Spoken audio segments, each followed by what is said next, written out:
Have you ever wondered if animals can understand compassion beyond touch? Have you ever looked into the eyes of a suffering creature and wished there was something deeper, something spiritual you could offer them?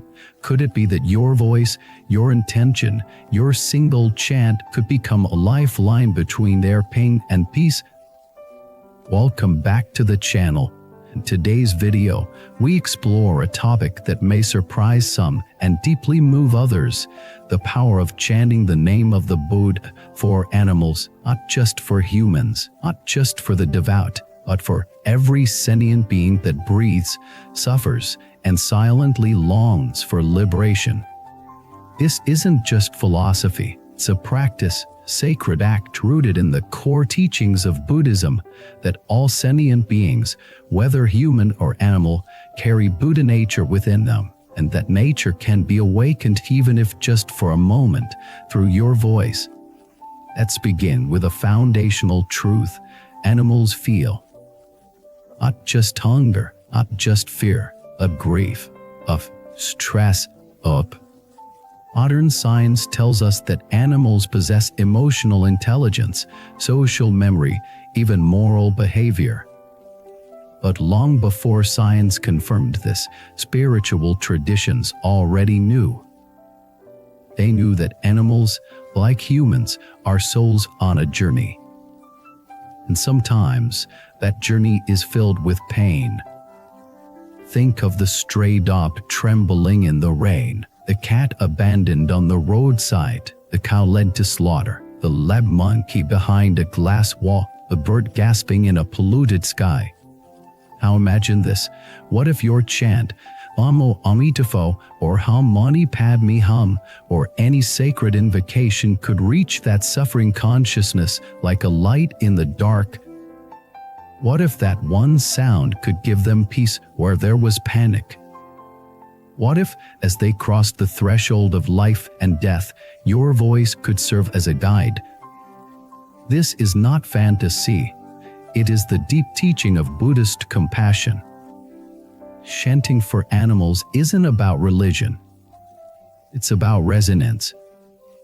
It's about aligning your heart with theirs and sending them a vibration that says, "You are not alone, you are loved, you are seen."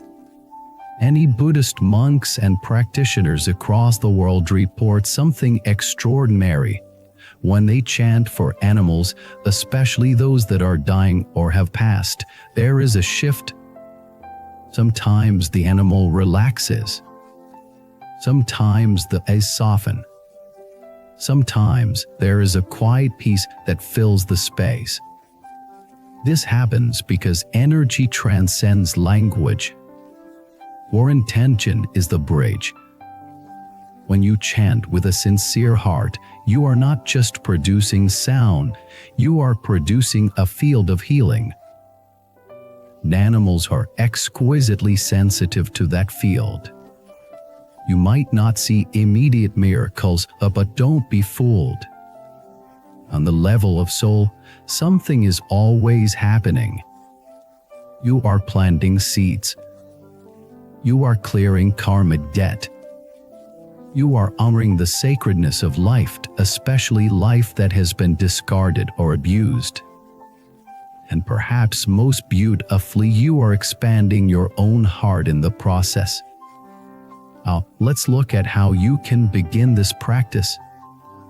You don't need a temple. You don't need robes. You don't need to be a Buddhist. You need only two things: presence and love. The next time you see a dead animal on the road, don't just pass by us for a chant, silently or aloud. The next time your pet is sick or anxious, sit beside them, hold them, and with gentle breath. The next time you read about animal cruelty or mass extinction, don't just despair, transform that sorrow into sound. Chant for them. Not because it erases the pain, but because it brings peace to the unseen world. You might wonder, do animals understand the chant? Not in words, but in vibration. And vibration is the language of the universe. It is the thread that connects all life. When you chant with compassion, you are communicating soul to soul, beyond form, beyond species. Now, let's go deeper.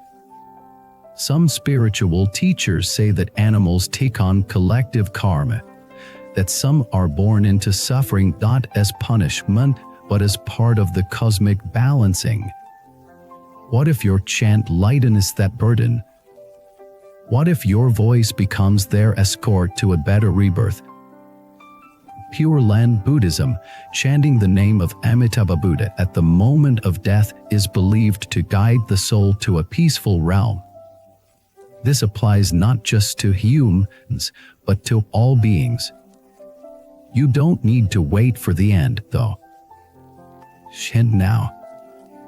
Chant when they are born, when they sleep, when they struggle. Fill your home, your environment, your heart with sacred sound. Because in doing so, you're not just helping you're becoming more fully human. You're tuning your own soul to the frequency of compassion. You're dissolving the illusion of separateness between us and them. And in that unity, you heal. There are also karmic reasons to chant. Many people carry the unconscious weight of harming animals in the past through food, clothing, testing, or ignorance. Chanting is one way to ask forgiveness, to make amends, to realign. When you chant for animals, you are saying, I see you now, I hear you now, return what was taken. This is not guilt. This is growth. And growth is the highest offering. Now imagine a world where this was normal, where children were taught to chant for insects, for birds, for the fish on their dinner plate, not out of sentiment, but out of reverence. Where sanctuaries were filled not just with care, but with song. Where no creature left this world without a prayer to light their way. You may not be there yet, but you can begin. Today, right now. Your voice matters. Your compassion matters. Your chant is not small. It is the sound of awakening. It is the bridge between worlds. It is a gift most suffering creature will ever forget. Thank you so much for watching this video. If you've ever chanted for an animal or felt a deep connection with the non-human world, let us know in the comments. What practices do you use to offer love and light to those without words? Please like, subscribe, and share this message with someone who loves animals and may not know the power their voice carries. We'll see you in the next video. Before you leave, here's something special.